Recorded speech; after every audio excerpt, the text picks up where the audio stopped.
You don't forget because you're old. You forget because something inside you is tired of pretending. That's the line no one dares to say out loud, because it's easier and safer to blame age. After all, if the mind fades with time, there's nothing to confront. No hidden truths, no buried desires, no unlived life clawing its way back up from the basement of your soul. But what if that isn't the whole story? What if the memory lapses you're experiencing, the moments you walk into a room and forget why, the names you lose on the tip of your tongue, the appointments that slip by unnoticed, are not signs of cognitive decline, but signals of something deeper? Carl Jung believed that the unconscious doesn't forget, it protects.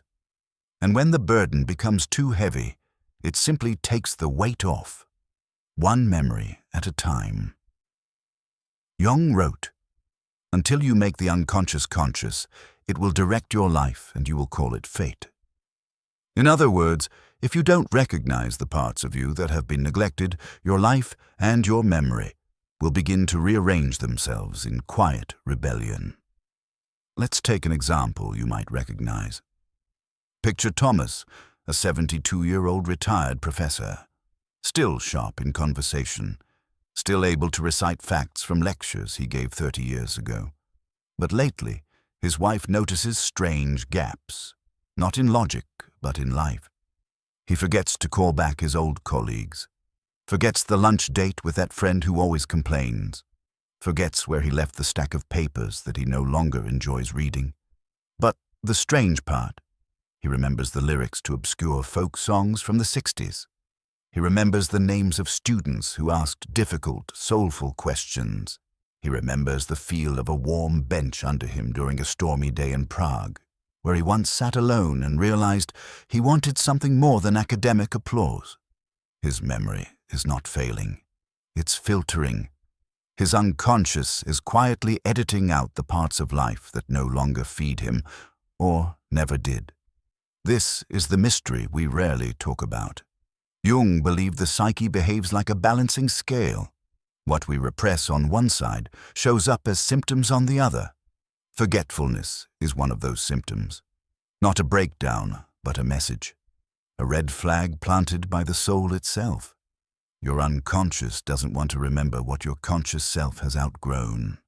And it certainly doesn't want to drag dead energy into the future. There's a quiet rebellion happening inside many people as they age.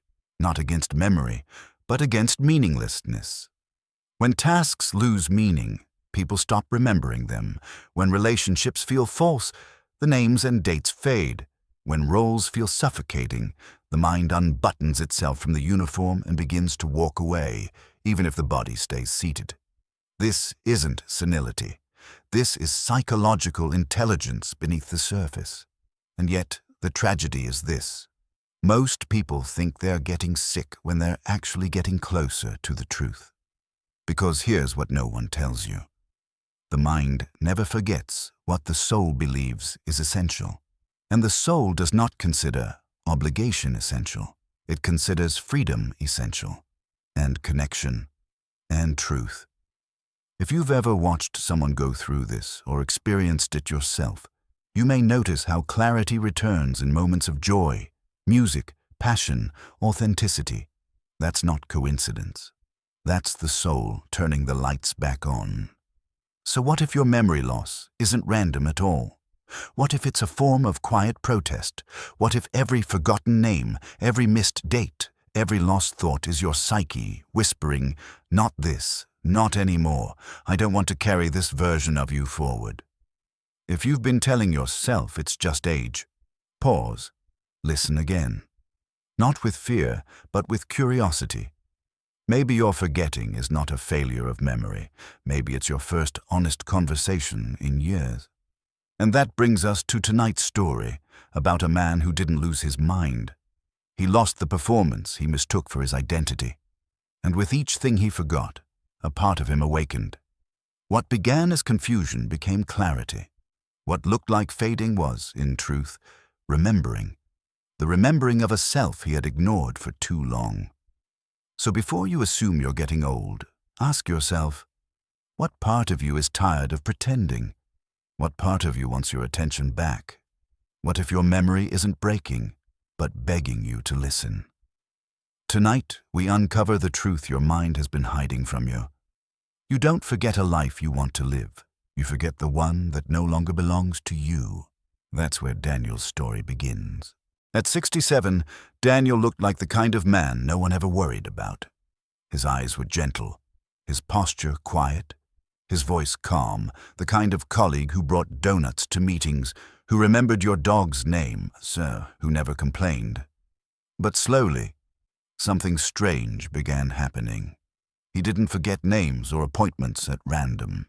He forgot selectively. He forgot birthdays that once mattered to him, not out of cruelty, but because they no longer stirred anything inside him. He forgot what day it was when he was supposed to meet people who left him emotionally exhausted. He forgot where he placed his own favorite books, not because his mind was failing, but because the version of him who loved those books no longer existed. When he saw a doctor, the results were clear. His brain was structurally fine. But something deeper was unraveling. Carl Jung would call it the unconscious withdrawing energy. Daniel's mind wasn't broken. It was exhausted from carrying the weight of a persona he had spent decades performing, the agreeable man, the dependable friend, the man who never upset anyone. For 40 years, Daniel showed the world only the parts of himself that others found pleasant. But what about the parts that weren't? What happened to his rage, his regrets, his passions that were too inconvenient for the life he built? He buried them. And with every year that passed, those buried pieces grew heavier. Jung taught that the persona is a mask we wear to survive society, but the mask of the persona is not the true self. Daniel had become his mask, and now his unconscious was done pretending. A strange moment revealed just how far it had gone. One afternoon, Daniel stood in front of the refrigerator, staring blankly. Not because he was hungry, not because he forgot what he came for, but because he had no desire for anything inside it. He had made dinner for his wife for 38 years. But tonight, she had asked him what he wanted, and he realized he didn't know.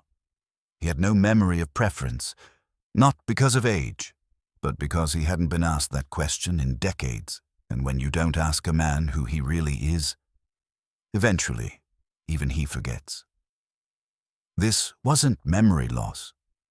It was memory rebellion. The unconscious does not support what the soul no longer consents to. Daniel wasn't losing himself. He was losing the lies that helped him survive. He was no longer interested in remembering a version of himself that only existed to please others. At work, his forgetfulness became ironic. He forgot meetings with people who dismissed him, but remembered small moments of genuine kindness. A colleague brought up a project they'd done 5 years ago. Daniel had no recollection, but asked him about a time someone defended him in a meeting. He remembered the light in that person's eyes, word for word. The psyche remembers what validates the true self and lets go of what erases it. One day, a close friend confronted him. "You've changed," they said. "You used to be so reliable." Daniel didn't answer, because something inside him knew being reliable for others had come at the cost of abandoning himself. His silence wasn't forgetfulness, it was revelation. Jung once said, "People will do anything, no matter how absurd, to avoid facing their own soul." Daniel's soul had waited 67 years. It wasn't waiting anymore. He no longer lost memory. He was being freed from obligation. He didn't forget out of failure. He forgot to survive. He forgot to remember himself. And so, the story deepens. Because what happens when forgetting isn't a flaw, but a form of healing? Daniel wasn't losing memory. He was losing the lies he lived by. We often blame forgetfulness on aging, but what if it's not your age that's erasing your memory, but your soul quietly refusing to carry what no longer feels true? Daniel didn't misplace his keys because his brain was deteriorating. He wasn't late to appointments because his neurons were slowing. What was really happening was far more complex and far more human. Carl Jung believed that the psyche is never random. Every lapse in memory, every blank space, every "I can't remember why I came into this room" is not a failure, but a message. The unconscious doesn't forget because it's weak. It forgets because it's tired of pretending. Daniel had lived for decades behind a mask. He was the good man, the reliable one. He never raised his voice, never said no, never pushed back. But beneath his quiet demeanor was a battlefield. Rage, disappointment, grief, all swallowed. Every time he smiled when he wanted to scream, every time he said, "It's fine," when it wasn't, a little part of his real self retreated. His shadow, the name Jung gave to the hidden, denied parts of ourselves, grew larger with each act of self-betrayal, and that shadow, full of unmet desires and unresolved pain, didn't stay buried forever. It began leaking into his daily life, not through outbursts, not through breakdowns, but through forgetting. One winter morning, Daniel stood in front of his car, holding his keys, and couldn't remember where he was going. He sat down, overwhelmed by a fog that made no sense. His calendar had a lunch scheduled with his old manager, a man who had once humiliated him in front of colleagues. For years, Daniel had forced himself to stay connected out of politeness. But now, for the first time, his unconscious simply refused. He wasn't avoiding the lunch. He had truly forgotten it. His psyche had drawn a line in the sand. No more pretending. Jung once said, "People will do anything, no matter how absurd, to avoid facing their own soul." But what happens when the soul stops waiting? In another example, think of Martin, a confident CEO known for his sharp mind. In board meetings, he commanded the room. But behind closed doors, his assistant noticed something strange. Martin kept forgetting small things, passwords, names of new employees, items he himself had approved. Not because of stress, not because of age, but because every forgotten item came from moments where he had compromised his integrity. He remembered clearly the projects he felt passionate about, the deals he believed in. But whenever he bent his values to appease investors, his mind blurred. Jung would argue that Martin was experiencing shadow rejection, his mind refusing to preserve the parts of his life built on falsehood. This is the mystery most people miss. Forgetfulness is not always damage. Sometimes it's rebellion. The psyche revolts when it's overloaded with untruth. It drops memories that feel like burdens. It loosens your grip on a reality that no longer fits. We fear this forgetting because it feels like we're losing control. But perhaps we're not losing control. We're regaining truth. Dramatic irony haunts this realization. The very people who seem out of it may actually be closer to authenticity than those who remember everything just to maintain appearances. The boss who forgets tasks under pressure may not be incompetent. He may be silently rejecting the version of himself he never chose. The friend who forgets your call might not be careless. She might be overwhelmed by the expectations of a life that isn't hers. The man who forgets his own birthday plans might be subconsciously resisting another performance of celebration he doesn't feel. Jung taught that memory and emotion are intertwined. The mind remembers what is emotionally alive. When the soul is exhausted, the mind becomes selective. It forgets not what is trivial, but what is misaligned. And that forgetfulness, rather than being a sign of decay, may be the first evidence of healing. Daniel wasn't falling apart. He was falling inward. His forgetfulness was not the end of his mind. It was the beginning of his truth. Daniel's forgetting was his soul saying, "I can't carry this anymore." The first clue that something deeper is at play doesn't come through pain, it comes through silence. A name slips your mind. A meeting disappears from your thoughts. You walk into a room and forget why. But then something strange happens. You hear an old song from childhood and remember every word. You smell rain and recall a moment from 40 years ago as if it happened yesterday. That's when the suspicion begins. What if this isn't just age? What if your memory isn't breaking? It's choosing. Jung believed the unconscious is not chaotic or random. It is precise, even ruthless, in its economy. He once said, "The shoe that fits one person pinches another. There is no recipe for living that suits all cases." Our minds, he believed, hold on to what is meaningful to the soul and discard what burdens it. Daniel's story shows us how this happens in real life. At 67, he wasn't forgetting because of time. He was forgetting because of truth. Daniel could recall vivid images from his past. The chipped ceramic mug his mother used every morning, the scent of damp wood from his childhood home, the hum of summer insects as he lay on the grass, thinking about who he might become. These memories lived inside him like glowing embers. But when it came to his present-day life, weekly meetings, social events he didn't want to attend, and conversations where he performed instead of connected, everything went foggy. And this wasn't dementia. It was a psychic correction. In Jungian terms, Daniel's unconscious had withdrawn its energy from the persona, the mask he wore to function in society, and was redirecting it toward his authentic self. His forgetting was the unconscious reclaiming its resources from a life he no longer aligned with. This is what Jung meant by soul-level accounting. When a task, person, or identity no longer nourishes the psyche, the mind lets go of it, just as the body might reject a toxin. The forgetting isn't failure, it's filtration.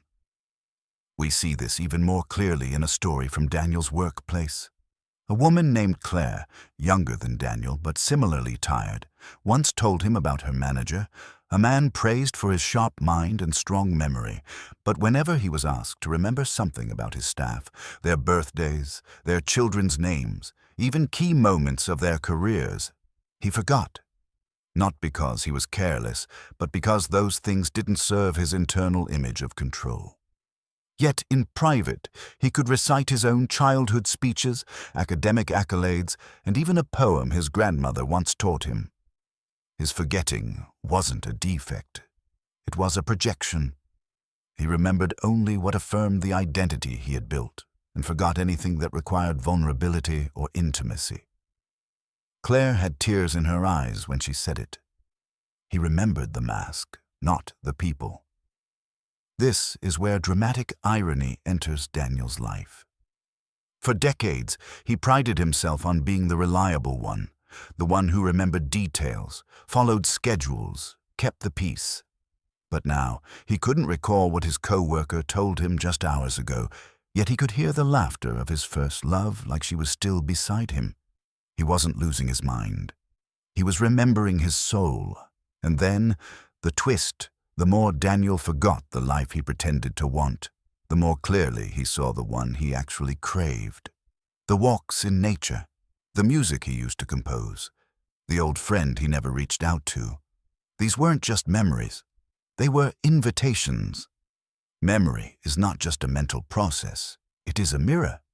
It reflects back what we truly care about and quietly lets the rest fade. That's why people nearing the end of life often remember their youth more vividly than yesterday's news, because the soul returns to where it was most alive. Daniel's memory became his compass, and the more it pointed away from the noise of obligation, the more he began to see a quiet trail through the woods, a path back to authenticity. This is not decay. This is the awakening Jung spoke of, the slow unraveling of the false self, until only the truth remains. In forgetting the noise, Daniel was remembering himself. It begins quietly, not with a breakdown, but with a slow unraveling. One forgotten task, one missed appointment, one strange moment where a man stares at a familiar face and feels nothing. But beneath these lapses, a hidden war rages. A war between the man we show the world and the man we bury beneath the surface. For Daniel, this war had been going on for years, but he had never noticed. Not until his memory began to bleed through the cracks. Carl Jung believed that we all wear a mask, what he called the persona. It is the version of ourselves that we craft to be accepted, respected, and safe. The agreeable co-worker, the reliable father, the man who never complains, who nods and smiles even when his spirit protests. But beneath that mask is the self, our full psychological truth, made up of both light and shadow. Jung warned that the persona, while necessary to survive society, becomes dangerous when mistaken for the whole self. And the more energy we pour into the persona, the more we drain from the soul. Daniel had become a master of the mask. For decades, he played the part. Calm, helpful, unoffending. He remembered meetings for others, remembered tasks that weren't his, remembered birthdays he didn't care about, all to keep the illusion alive. But the cost was invisible. He began forgetting small things, not because of age, but because his inner self was rejecting the role he'd been forced to perform. Think of a man named Elliot, a high-level manager at a logistics firm. Everyone called him the Rock. Dependable, composed, unfazed. But Elliot began to forget the names of his team members, not because he didn't care, but because he had learned to suppress all emotions at work. During a merger, he forgot critical project files twice, files tied to leadership he never respected, and decisions he never agreed with. But ask him about the sound his daughter made when she laughed. He could mimic it perfectly. Ask him to recall his favorite hike from 25 years ago. He could draw the trail from memory. His forgetfulness wasn't mental decline, it was rebellion. His soul had drawn a line. Jung said, "You wear a mask for so long, you forget who you were beneath it." That forgetting becomes psychic fatigue, and in time, memory itself joins the resistance. The mind cannot endlessly store what the heart refuses to carry. The psyche begins to reject duties tied to performance, relationships built on pretense, and routines that serve image instead of essence. This rejection doesn't always feel noble, it often feels like failure. But in truth, it is the beginning of freedom. Daniel's memory didn't fail him at random. It failed him specifically when his real self had no interest in the task. He remembered the scent of his mother's cooking, the chipped wooden bench near the schoolyard, the nervous electricity of his first piano recital, the moments that felt real. But he couldn't remember a favor he'd promised to a neighbor he secretly resented. He couldn't recall the action points from a meeting where he agreed to something just to avoid conflict. His persona had committed, but his self had not consented. This is the irony. The more committed we are to maintaining the mask, the more our memory begins to protest. Because every time we perform a version of ourselves that isn't aligned with our truth, we are spending energy we don't have. Memory is tied to energy. And a tired soul does not remember well. The battlefield is not just cognitive, it is spiritual, it is emotional. It is the war between who you are told to be and who you actually are. And like any war, the damage shows in fragments. A name forgotten, a promise missed, a task delayed. But those fragments are clues. They whisper, "This isn't your life." And if you listen closely, you realize your forgetfulness is trying to save you from the weight of false identity. It is not abandonment, it is a boundary. Jung wrote, "What you resist not only persists, but grows." The longer Daniel resisted his inner truth, the louder his memory loss became. Until one day, he couldn't pretend anymore. Not because he didn't want to, but because his unconscious refused to let him. His memory wasn't abandoning him, it was rejecting the man he pretended to be. Sometimes, rebellion doesn't arrive with a bang, it arrives in silence, in the form of something conveniently forgotten. That's what happened to Daniel. One Tuesday evening, he was supposed to meet an old co-worker for dinner. Nothing dramatic, just the usual pleasantries and obligatory small talk. but something inside him refused. He didn't text to cancel. He didn't apologize later. He simply forgot. But here's the truth. It wasn't forgetfulness. It was resistance. Quiet, calculated resistance from a part of him that was done pretending. Carl Jung called this the shadow, the hidden side of ourselves that contains everything we suppress: rage, sadness, unmet needs, forgotten passions, and repressed truth. For years, Daniel wore a mask of kindness, calmness, and compliance. Always agreeable, always dependable. But masks are heavy. And over time, what we suppress doesn't disappear. It grows stronger in the dark. Jung warned, until you make the unconscious conscious, it will direct your life and you will call it fate. Daniel wasn't under the spell of fate. He was under the grip of years of emotional neglect, of himself, by himself. That evening, when his phone rang and the co-worker's name flashed on screen, anger spilling through the speaker, Daniel didn't flinch.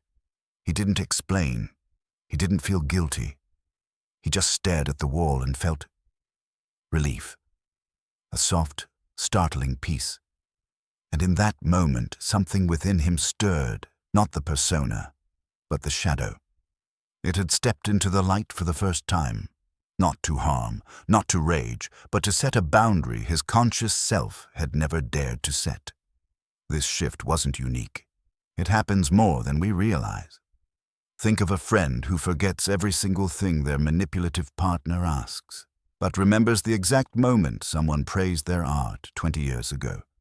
Or a co-worker who forgets meetings that make them feel small, but never misses a chance to mentor someone who reminds them of who they used to be. These aren't memory lapses. These are acts of psychological rebellion. The shadow, once silenced, begins to speak through our behavior, especially when the conscious mind refuses to change. Daniel's unconscious had grown tired of carrying false roles. The yes man, the peacekeeper, the good colleague, roles that earned him approval but cost him authenticity. So it took back control, not violently but subtly. It started choosing what to remember and what to forget. The meeting with his co-worker, gone. The memory of playing piano as a teenager under the rain. Crystal clear.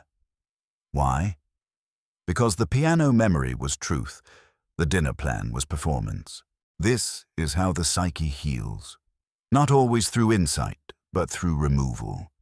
It strips away the parts of us we no longer need. Daniel's unconscious had begun healing him by cutting the cords of false obligation. It had begun protecting him from emotional burnout. The same man who once apologized for being 5 minutes late was now forgetting entire dinners, not because he didn't care, but because he finally cared about himself. We often assume that memory fades because of age. But what if it fades because we've tolerated too much for too long? What if every forgotten obligation is your soul whispering, "Not this anymore"? Daniel's relief that night wasn't random. It was a message, a threshold crossed, a quiet revolution. And the deeper truth? The psyche always rebels before it collapses. It always tries to protect you even from yourself. Daniel's shadow whispered, "I won't carry what hurts us anymore." Sometimes the deepest truths come dressed as dreams, and sometimes those dreams feel more real than the life you wake up to. One night, Daniel dreamed of a house, not just any house, but one that seemed to breathe with memory. It had endless corridors and countless rooms. Some doors were glowing faintly, pulsing like warm embers in the dark. Others were locked tight, cold to the touch. When he tried to open those locked doors, he couldn't even remember why he wanted to go in. But when he walked toward the glowing ones, something changed. Time softened. The air carried the scent of rain on the pavement. There were musical instruments untouched for years, a half-written letter to someone he once loved, and a faded photograph of a boy standing in a field of wild flowers. That boy was him. In that dream, Daniel didn't just observe, he remembered. and the memories didn't feel like facts. They felt like feelings that had waited decades to be seen.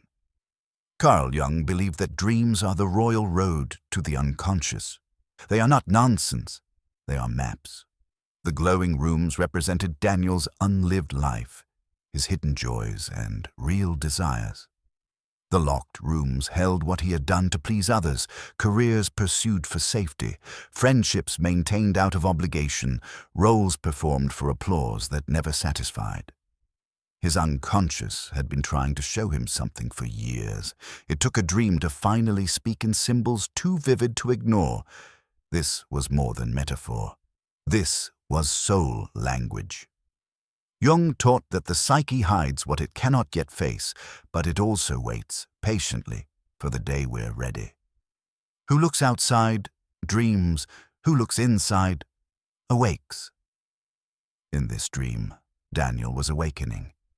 He began to realize the selective nature of his memory had a logic. He wasn't forgetting randomly. He was remembering selectively. He remembered anything that felt like home to his soul. And he forgot everything that demanded he leave himself behind. This idea isn't just poetic, it's observable. Think of Mara, a friend Daniel once worked with. She was efficient, always on time, the glue that held meetings together. But under pressure, she would forget critical updates, especially ones tied to people she resented. Not because she lacked intelligence, but because the unconscious had started to protest. Mara's mind remembered anything aligned with her love for structure and clarity, but it quietly erased tasks born out of fear or flattery. The persona, the mask she wore at work, began to crack. Her memory didn't fail her. It freed her, but only after trying to speak for years. Daniel's dream marked the turning point. He woke up breathless, unsure whether he was mourning or awakening. He wasn't just dreaming about memory. He was being shown the inner architecture of his soul. The rooms weren't just dreams. They were choices. And each glowing room held a part of himself he had long abandoned. The musical instrument represented joy, the rain, nostalgia, the photograph, innocence. The locked doors, in contrast, rattled with anxiety. They were full of promises made out of guilt, people he could never please. Versions of himself he had worn like costumes. Here lies the irony. Daniel had spent years terrified of forgetting. And now he saw that forgetting was his way out, his way back. His forgetfulness wasn't an attack on his intelligence. It was a whisper from the unconscious. Come back to the glowing rooms. He realized that memory doesn't follow logic. It follows meaning. It follows emotional truth. That's why you remember a smell from 1962 but forget what you just read, because the soul bookmarks what the mind cannot. The deeper Jungian insight is this. Dreams reveal what the conscious mind is too defended to admit. Daniel's dream showed him the battle between persona and shadow, and for once, the shadow was winning. Not through destruction, but through honesty. It was asking him to reclaim what he once loved, to walk away from performance and return to presence. The voice in the dream whispered, "You forget not because you are old, but because you abandoned what brings you alive."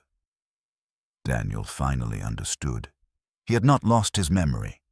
He had lost his alignment, and the psyche had simply stopped supporting a life he no longer believed in. That's not failure. That's rescue. In his dream, Daniel discovered the map back to himself. What if forgetting wasn't a flaw, but a cry for help from the part of you that's tired of pretending? It's easy to blame age for memory slips, a missed name, a misplaced item, a forgotten task. But what if those lapses aren't the result of cognitive decay, but emotional dissonance? Carl Jung believed the psyche never wastes energy. He said every symptom, every disruption, every so-called malfunction is actually meaningful. And in Daniel's case, forgetting wasn't a malfunction at all. It was the unconscious raising its voice after being ignored for too long. The deeper truth? His forgetfulness had a pattern, a logic, a voice. It was trying to tell him something. Daniel began to notice what he forgot, and it wasn't random. He didn't forget childhood songs. He didn't forget the street where he first kissed someone under a yellow moon. He didn't forget the poem he wrote in college that no one ever saw. But he did forget meetings that felt fake. He forgot phone calls with people who drained his spirit. He forgot promises he only made to be liked.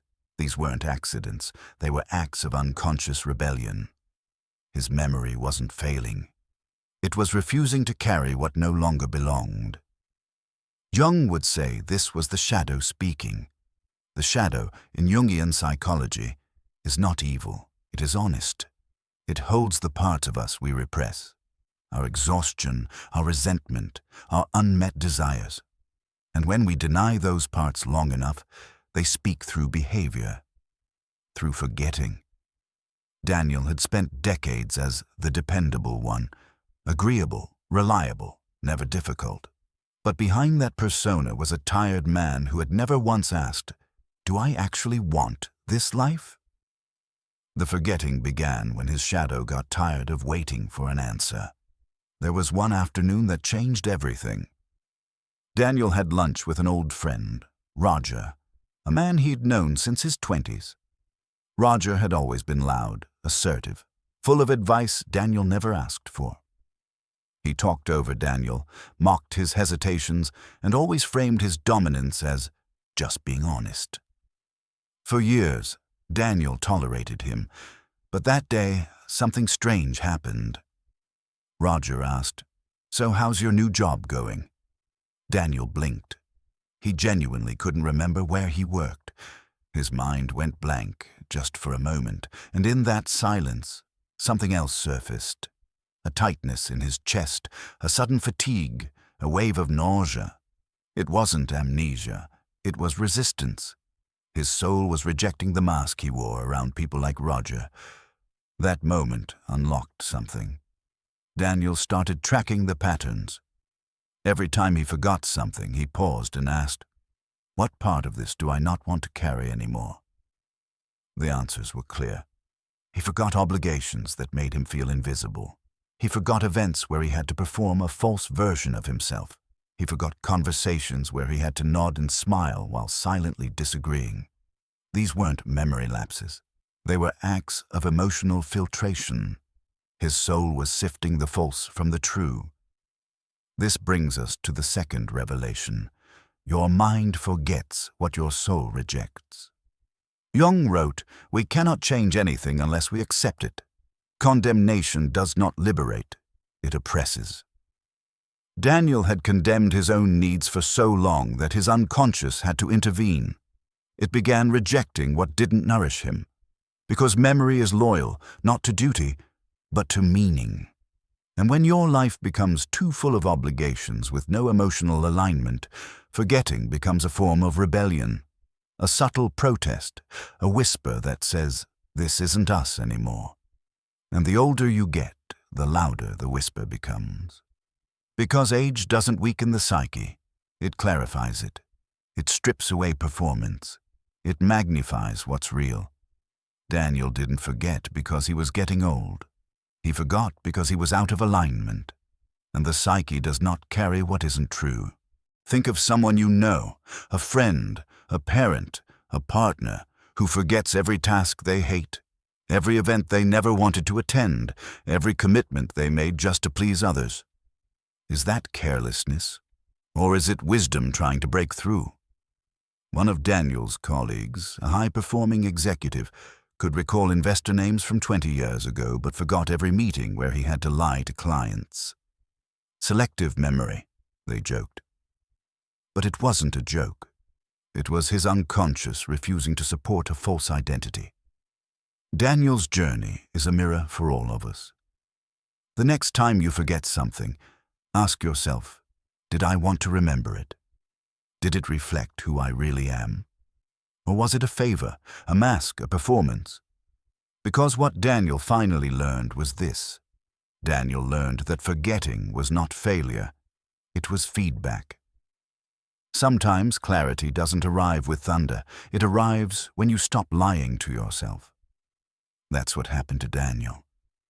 After months of confusion, foggy thoughts, and misplaced items, he did something radical. He stopped pretending. He no longer forced himself to remember things that felt hollow. He stopped clutching to names, duties, and conversations that felt like sand slipping through his fingers. For the first time in decades, he let himself forget what he never wanted in the first place. And then, something miraculous occurred. His memory began to sharpen. Not across the board, not suddenly, but precisely where it mattered most. At first, it was subtle. He remembered the name of a boy from his childhood he hadn't thought of in 40 years, a boy who once stood with him in the rain, listening to distant thunder, dreaming about music and motorcycles. He remembered the smell of his father's coat after work. He remembered the exact place he left his harmonica, tucked in a drawer behind tax files, untouched since his 20s. These were not random recollections. They were sacred, emotional, alive. And they came back because Daniel had started to peel away the mask he wore, the mask Jung called the persona, the version of ourselves we perform for the world to survive its expectations. For decades, Daniel's persona was spotless, helpful, agreeable, the perfect employee, the doting friend. But it was never real. It cost him pieces of his identity, one compromise at a time. Jung wrote, "The privilege of a lifetime is to become who you truly are." That privilege, however, comes with a price, the shedding of false selves. And in Daniel's case, his memory had become the battlefield where this shedding began. He wasn't just forgetting, he was being emptied of things that didn't belong to his soul. Every task he forgot, every call he missed, every commitment that slipped through his fingers was a quiet act of rebellion, a psychological protest. His unconscious had declared war on his performance, and the fog in his brain? That was the smoke from the burning scripts he no longer wanted to act out. But now that he'd stopped pretending, something else was happening. He was remembering conversations with meaning, books that once stirred him, and quotes he used to scribble in notebooks as a young man. He could suddenly recite poems he hadn't touched in decades, but still forgot the passwords to company portals. Because here's the truth, Jung would point out. Memory follows energy, and energy follows meaning. There was a colleague of Daniel's named Gregor. Younger, louder, always cracking jokes to lighten tension in the office. People liked him. But Daniel noticed something peculiar. Gregor could remember every football stat from the last 10 years, but forgot his wife's anniversary 2 years in a row. People laughed about it. Gregor brushed it off. But Daniel saw through it. Jung would call that a projection.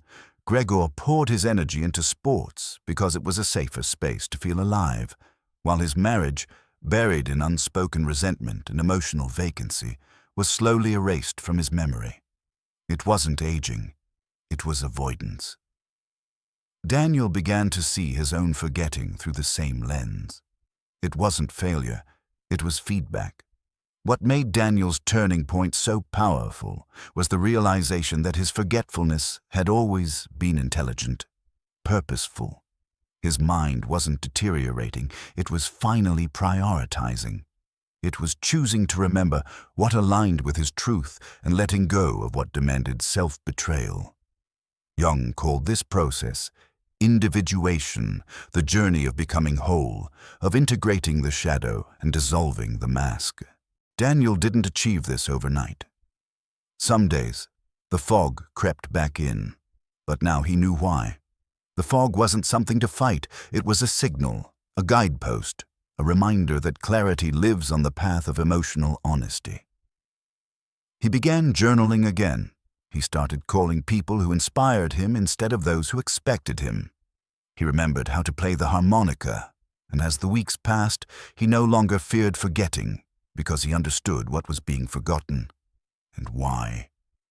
His memory returned, but only for the things that gave his life soul. Because memory, he realized, is not just a brain function, it's a soul compass. It points where you're meant to go. And when that compass turns north, when it aligns with your truth, the fog lifts. Not with noise, but with the quiet power of recognition. That's the moment you remember what really matters. In remembering who he was, Daniel remembered everything that mattered. The body never lies. It remembers everything your mind tries to forget. That's the first unsettling truth. Long before the mind begins to falter, the body begins to whisper. But if you ignore the whisper, it starts to scream. Daniel's story teaches us that forgetfulness isn't always a glitch in the brain. Sometimes it's a rebellion in the soul. It's easy to believe memory loss is just part of aging, but Jung would have asked, what emotional burden is the body trying to drop? The psyche, he said, does not waste energy. If something is being forgotten, it's not without reason. In fact, it may be the most honest thing about you. Daniel began to notice the tension long before he noticed the forgetting. He felt it in his shoulders whenever he said yes to things he didn't want. His chest would tighten during conversations where he felt invisible. His breath would shorten when someone casually dismissed his needs. Again. These weren't random physical symptoms. They were messages. The unconscious mind, Jung believed, often speaks through the body when the ego refuses to listen. The persona, that social mask Daniel had worn for decades, kept him agreeable, quiet, and easy to be around. But beneath that mask, his real self had been starving. There's a moment that still haunts him. A client from his old job, pushy, condescending, called him one day, needing a favor. Daniel agreed without thinking. Minutes after hanging up, he couldn't remember what the favor was.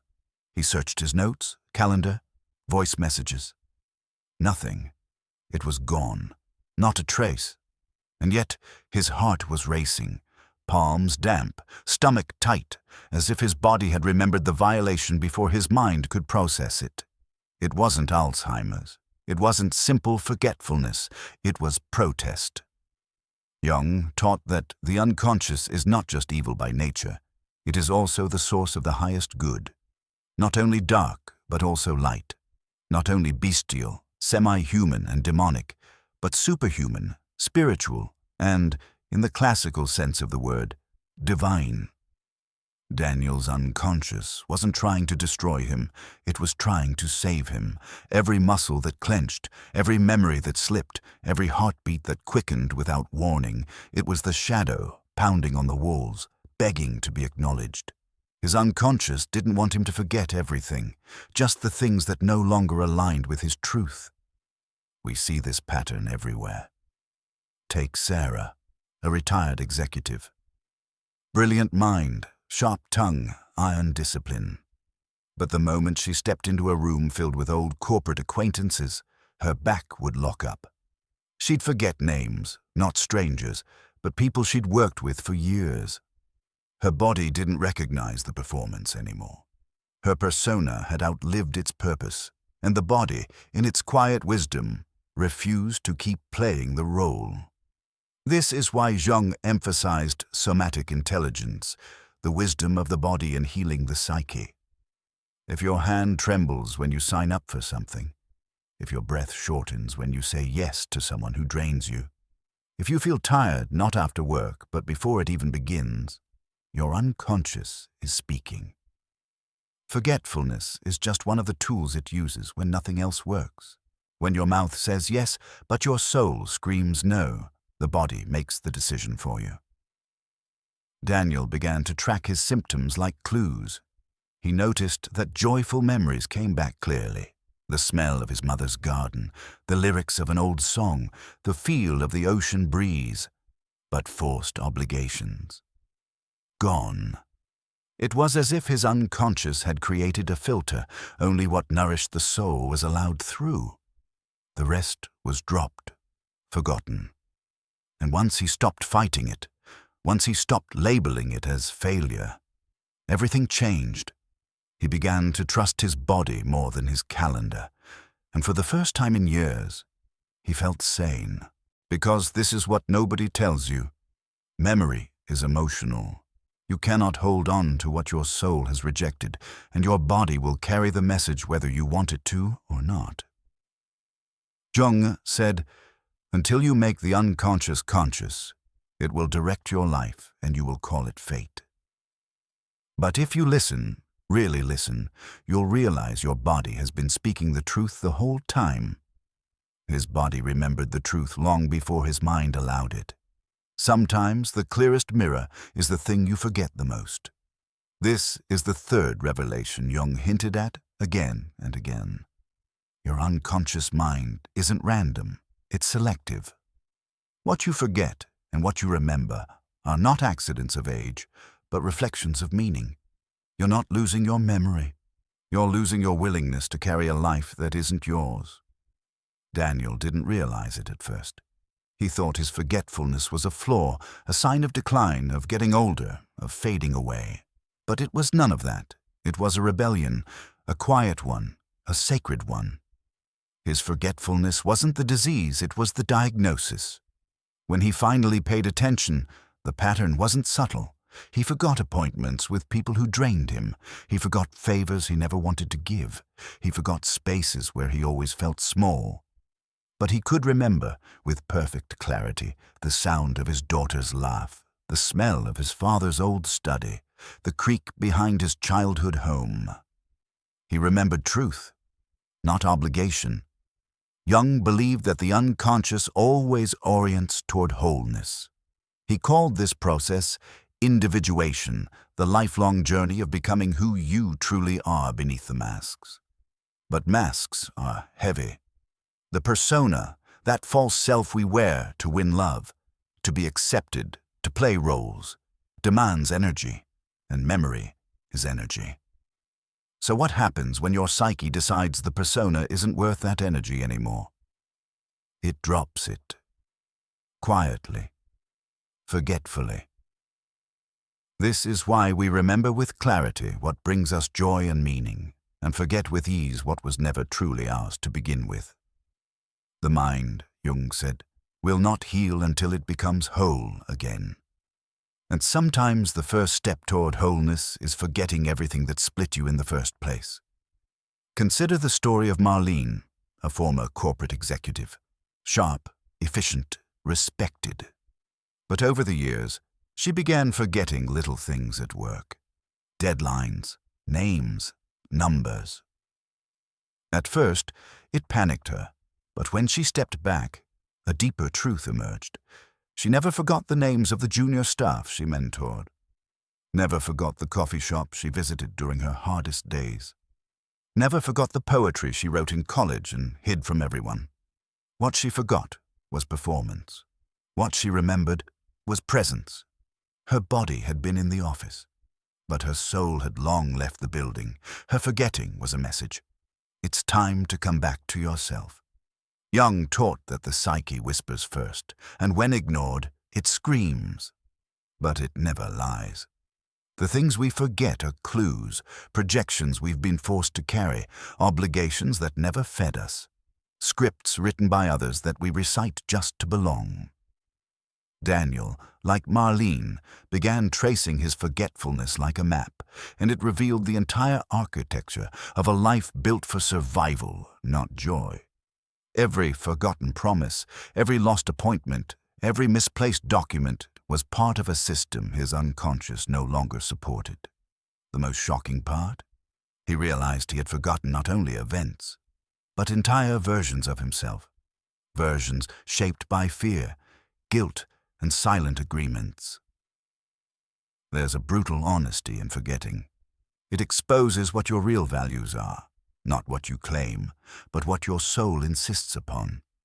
You might say family matters most, but do you remember the names of the people you love, or just the emails you dread? You might say peace is important, but does your mind recall rest? Or only tasks? The unconscious knows, and it always leaves clues.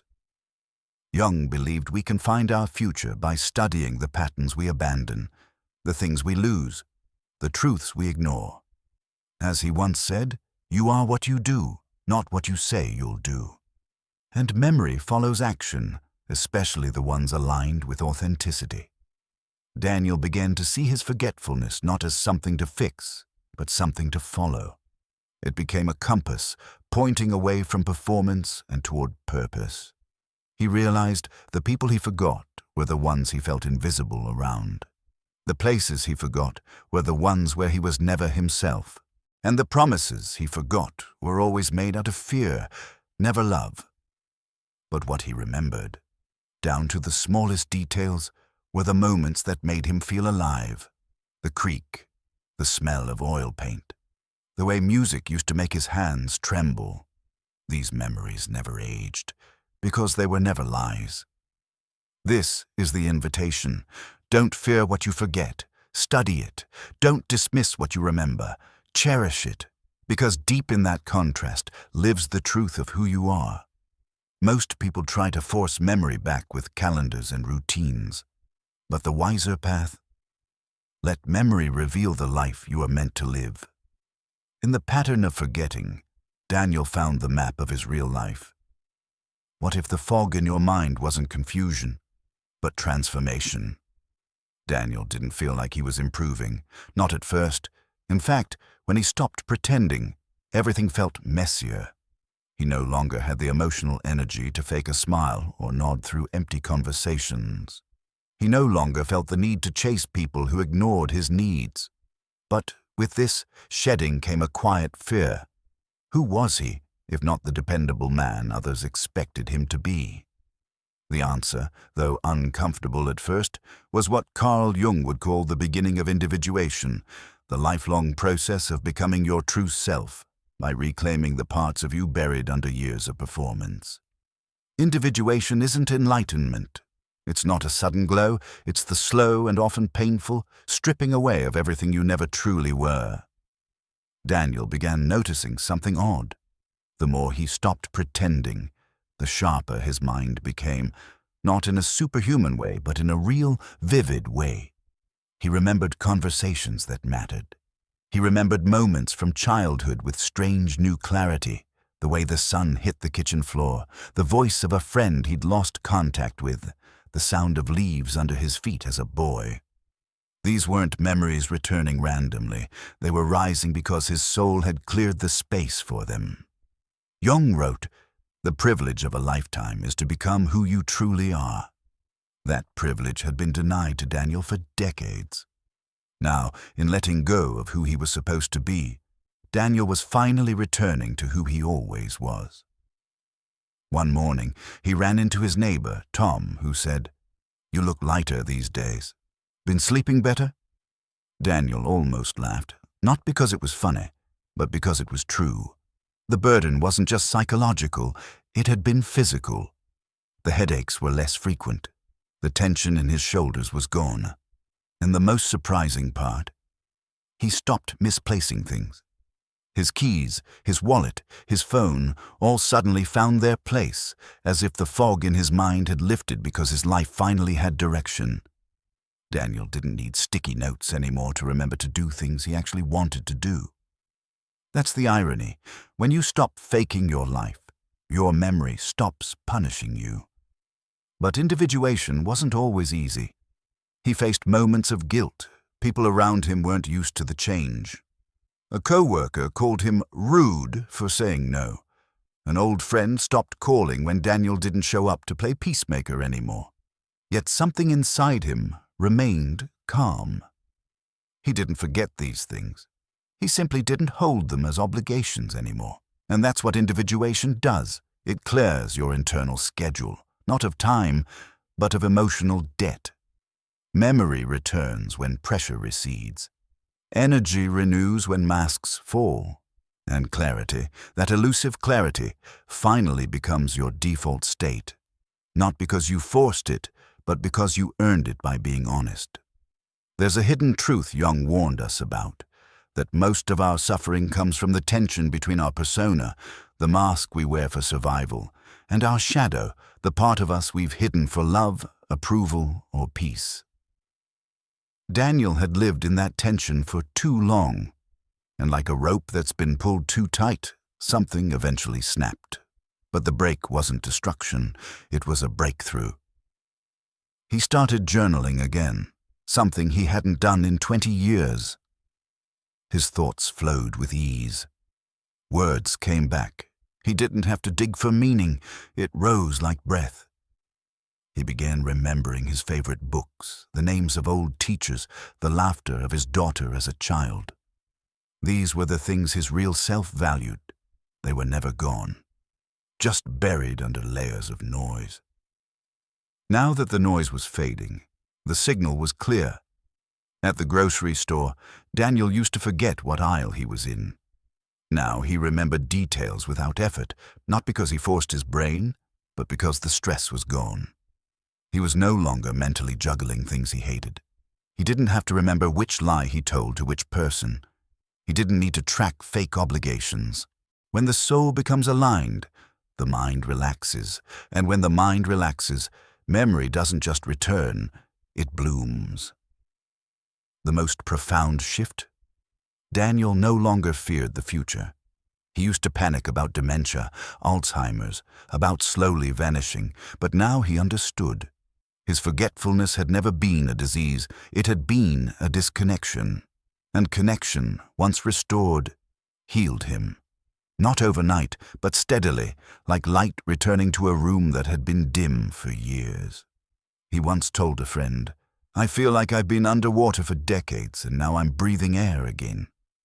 The friend didn't understand, but Daniel smiled anyway. Because individuation doesn't demand that others understand you, it simply asks that you stop betraying yourself. Every time he showed up for his truth, a little more of his mind came back to him. And that was the true miracle. Not that he remembered facts, but that he remembered himself. He was no longer forgetful. He was free. In becoming himself, Daniel reclaimed the mind he thought he lost. There comes a moment, subtle, quiet, almost invisible, when the soul starts to whisper louder than the mind can pretend. You might call it forgetfulness, but what if it's something far more profound than that? What if every forgotten birthday, every missed appointment, every misplaced object isn't a lapse in memory, but a secret compass realigning you with your truth? Carl Jung didn't see the psyche as broken when it forgets. He saw it as intentional. The unconscious, he believed, is always trying to guide you back to your real self. And memory, that fragile thread tying us to time and identity, is not just biological, it's emotional, it's soulful. Consider Elaine, a retired librarian in her 70s, known for her photographic memory. Dates, quotes, names, she remembered everything. Until one day, she began forgetting things that once defined her. The volunteer meetings she led, the book clubs she founded, even the birthdays of friends she no longer felt close to. Her children panicked, early dementia, they feared. But Elaine felt something else. She still remembered the scent of lilacs from her childhood, the verses of poems she loved as a girl, the sound of her mother humming in the kitchen at dawn. These memories came like lightning, but newer things. Things that felt forced, dutiful, shallow. They vanished, like leaves swept away by wind. Her doctor found no cognitive decline, no neurological cause, just a deep, strange exhaustion. Her therapist asked a single question: "What parts of your life no longer feel like you?" And that cracked something open. Elaine realized she wasn't forgetting facts. She was shedding falsehoods. Her memory was becoming loyal not to her routines, but to her soul. She wasn't broken, she was awakening. Jung would have called this individuation the soul's urgent need to be whole, even if it means dismantling the mask you've worn for decades. The persona, Jung said, is a system of behavior that is partially dictated by society and partially by our own expectations. It is the mask we wear to be accepted, but over time, the mask becomes a cage. And when it becomes too heavy, the unconscious finds ways to rebel. Through dreams, through illness, and yes, through forgetfulness. Elaine's forgetfulness was not a malfunction, it was a message. Her psyche was reclaiming the self she abandoned to be what others needed. And her memory? It followed that reclamation. Slowly, she started remembering things she had suppressed. A desire to travel, a lost love she never wrote to, a painting hobby she gave up when her husband mocked it. These weren't random recollections. They were soul memories, fragments of the life she truly wanted but was too afraid to live. There is mystery here, irony too, because while we often fear memory loss as a sign of decay, it may be the beginning of renewal. Jung once wrote, "Your vision will become clear only when you look into your heart. Who looks outside dreams, who looks inside awakes." Elaine's memory wasn't leaving her, it was guiding her. Away from noise, away from performance, back to authenticity. So if you're forgetting more often, ask not, "What's wrong with me?" but "What am I pretending to care about?" Notice what slips and what stays. Notice who you forget to call and who you remember even in silence. Memory doesn't just store data, it stores meaning. It stores truth. And truth doesn't age. This is the paradox of the soul. It doesn't care how old you are. It only cares how honest you're willing to be. And so, here is where the entire story points. Your memory has always been loyal to your soul. If you're forgetting more often, ask yourself not, "Am I getting old?" but "What part of me is tired of pretending?" Forgetfulness is often the first crack in a life lived too far from truth. It's a message, not a malfunction, a call to return to your real self. Daniel's story isn't rare, it's universal. People forget what drains them and remember what awakens them. People forget fake roles and remember real desires. People forget the noise and remember the soul. Jung's teachings reveal that memory is an emotional compass, pointing toward the life that belongs to you. When you understand this, you stop fearing forgetfulness and start listening to it. Because hidden inside every forgotten appointment, every misplaced item, every missed obligation is a small whisper saying, "Live closer to your truth." And when you follow that whisper, you don't just understand others better, you understand yourself. Your mind forgets the life you don't want, so you can finally remember the one you do.